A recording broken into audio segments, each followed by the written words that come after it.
তোমরা আগের পার্টেই দেখেছিলে আমরা নিউ দীঘাতে চলে এসেছি, আর এসে আমরা নিয়ে নিয়েছিলাম আইসক্রিম। তো তোমরা এই আওয়াজটা আগে সবাই একটু শুনে নিও। এই আওয়াজটা এত ভালো লাগে শুনতে সমুদ্রের পাড়ে এলে, সেটা বলার বাইরে। তো তোমাদের কার কার ভালো লাগে কমেন্টে জানিও। তো তারপর আমরা চলে এসেছিলাম ওল্ড দীঘাতে।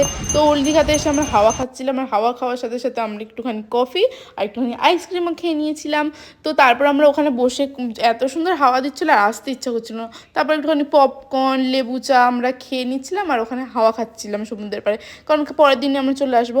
আর এখানে দেখো এক টানা লাইন দিয়ে দোকান আছে, মানে তোমরা এখানে সব পেয়ে যাবে, বাট সেমই সব দোকানে কালেকশন।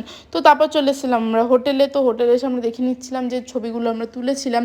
তো তারপর আমরা অর্ডার করে দিয়েছিলাম চিকেন পকোড়া। তো আমরা একটুখানি চিকেন পকোড়া অর্ডার করে খেয়ে নিয়েছিলাম, আর রাতের ডিনারে ছিল ফ্রাইড রাইস আর চিলি চিকেন। তো আমরা রাতের ডিনার শেষ করে চলে গেছিলাম ব্যালকানিতে দেখবো বলে সমুদ্রের পাড়টা, আর এত ভালো লাগছিলো। তো আজকের মিনি ব্লগটা এটুকুই, বাকিটা